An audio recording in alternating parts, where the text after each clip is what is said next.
It was in 1977, approximately May of 1977. I went to the Madison building of the United States Library of Congress. There was no one in the building at that time. It was brand new. I was directed to a basement office where there were two guards at the door and a third sitting at the table who took my identification, verified that I'd been designated as a special consultant to the Congressional Research Service of the United States Library of Congress, and was admitted to the room. I thereupon found photographs, some dozen photographs, of what is unquestionably an unidentified flying object on the ground that had crashed and plowed a furrow in a field of snow, and it was embedded in an embankment. There were United States Air Force personnel surrounding this craft, taking photographs of the craft. And one of the photographs, I could see that there were some symbols on the side of the craft. And so I proceeded through the photographs and found a close-up photograph of these symbols. I'd been instructed that I was to take no notes and had to leave my briefcase and all my identification outside of this room, but I had brought with me a yellow pad. And so what I did is I opened up the yellow pad and refocused the overhead camera onto the same size as the cardboard backing of the yellow pad, and I physically traced the copies of the symbols on the side of this craft, closed the yellow pad back, put the microfiche back into the canister, reclosed the box that I had, and I said, it is time for me to leave. And I took this and proceeded to leave the office, at which point the security guards stopped me, and one of them said, "What is that you have there, Mr. Sheehan?" At which point I handed the yellow pad to him, and he flipped through all the yellow pages and never found the copy that I had. And so I took that with me and brought it to the United States Jesuit headquarters, had a meeting with the staff, with Father William J. Davis, reported this to them, was authorized at that time by the United States Jesuit headquarters to make a report to the National Council of Churches and to request that the entire 54 major religious denominations of our country undertake a major study of extraterrestrial intelligence, which they declined to do. I was subsequently asked to deliver a 3-hour closed-door seminar to the top 50 scientists of the Jet Propulsion Laboratory of SETI, the Search for Extraterrestrial Intelligence, which I did do in 1977. I'm more than happy to testify under oath to these details to the United States Congress, and would be happy to meet with any members of the press at that time. You may recall I also served as chief counsel to the Karen Silkwood case, in which we obtained the rulings in the Karen Silkwood case. I also served as chief counsel in the Iran-Contra case. It was the first one to testify before the United States Congress to the existence of the off-the-shelf enterprise of Richard C. Cord and Albert Hakim. I'll be more than happy to share the details of what I believe to be the relationship between this off-the-shelf enterprise and the secret government which is concealing this information from the American public. And I am happy and proud to serve as general counsel to the Disclosure Project. Thank you very much.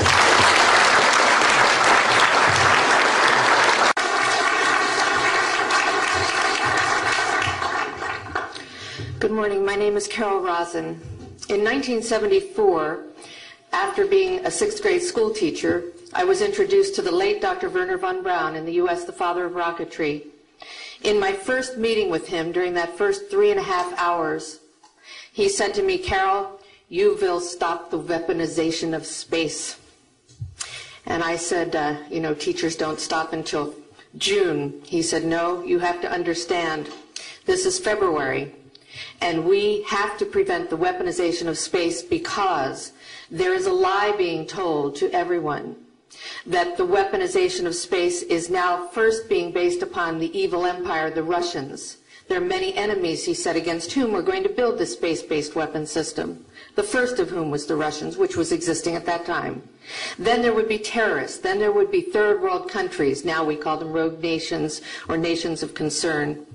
Then there would be asteroids."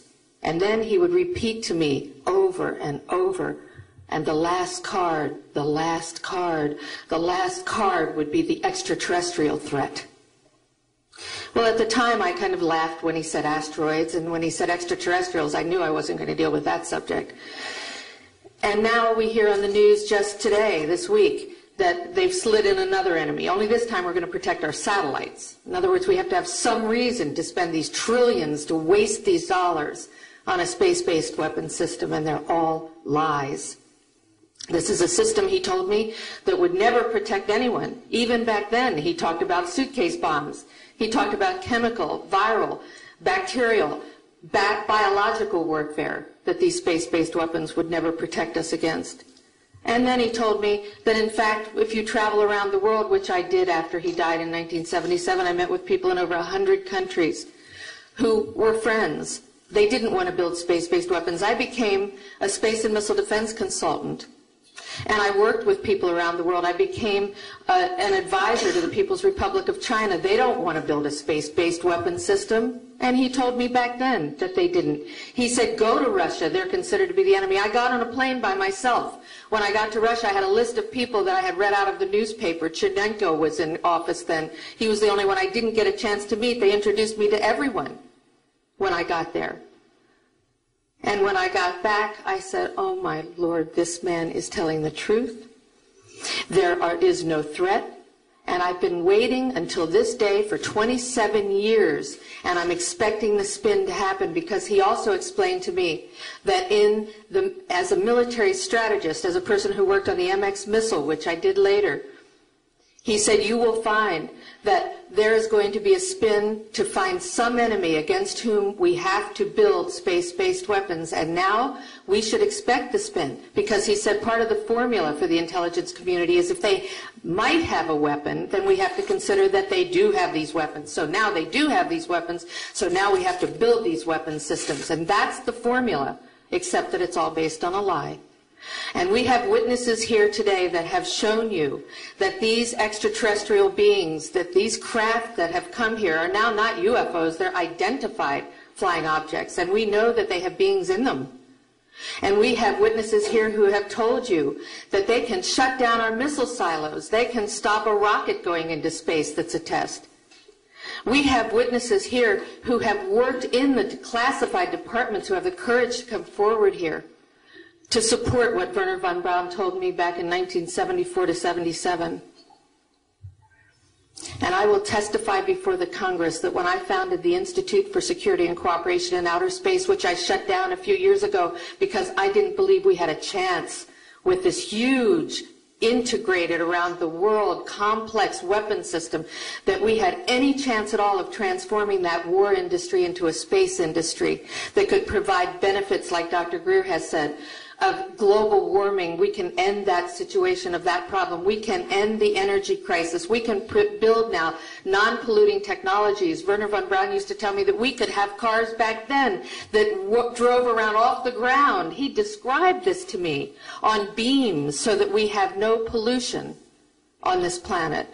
And we can solve the problems of the people that are urgent and potential, and the other animals and the other cultures on Earth and in space.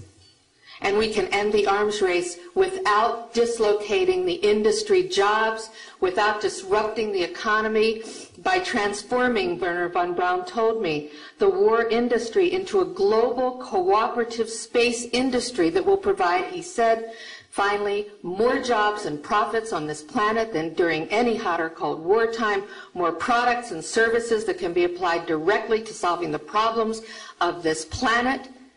And we can have a whole planet now that lives in peace on Earth, with all the cultures on Earth and with all the extraterrestrial cultures in space. And these are words that Wernher von Braun told me in 1974, and I will testify before the Congress under oath about everything I have said and more. Thank you.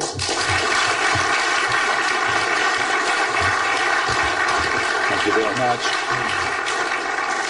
I'd like to thank each of the witnesses and for your patience. We're running about 50 minutes late, and I do apologize for that. I want to emphasize that all of these witnesses each could speak for probably anywhere from 2 to 5 hours about what they have witnessed. We were trying to give you a snapshot.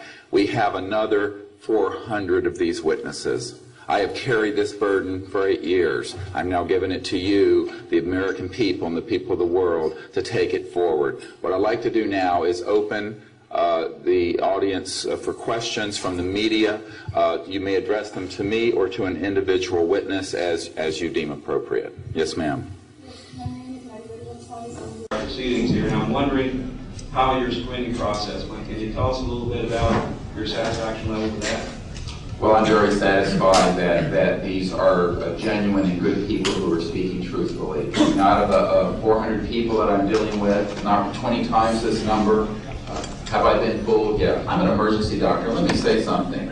People come into the emergency department with flank pain, writhing on a stretcher. What have they got? A kidney stone, right? Yeah, well, some of them go into the bathroom, prick their finger, and squeeze blood into the water, the urine sample, to show that they have blood in their urine so they can get a narcotic injection. Now, have I been scammed as an emergency doctor who has a, I'm bright enough to kind of know when I'm being scammed, but have I occasionally? Yeah. Is it possible? It's possible. Is it likely? No. And here's what's more important. You don't not treat or accept the testimony or the history of every patient that comes in with flank pain and assume that they're lying just because you've been scammed once or twice. This field, you make a very good point, is filled with hoaxes and scams and what have you. It doesn't mean, however, that all of it is. And in fact, what we're saying after 8 years of research, we have found the documents, the top secret witnesses, the insiders willing to testify under oath before Congress that this is true. Now, here's another key point. Some of the people who are in this witness pool, Mr. Sheehan, myself, and a couple of other attorneys, are members of state licensed professions. And what that means is that if we are perpetrating a hoax, we will lose our license to practice medicine, we will lose our license to practice law, but we'll be perpetrating a hoax upon the public. So what I would say to you is that the group of people before you are very credible, and the others whom we have identified are. We are not the CIA. We have not been able to do a $50,000 background check on each person. I'll give you that caveat. But we have done very serious interviews and vetting. And by the way, these people have presented their DD-214s, their defense forms, other documentation that show the two DD-214s and others that show that they were in the military at a certain place and a certain time. So we're very comfortable that, in fact, that the weight of the testimony will carry the day here and that this is real. Yes, I had an insight, and it relates to your question. There have been tens of thousands of sightings and experiences from all over the world. Only one of them needs to be true. Because if only one of them is true, then the entire case of the non-reality of these sightings falls apart.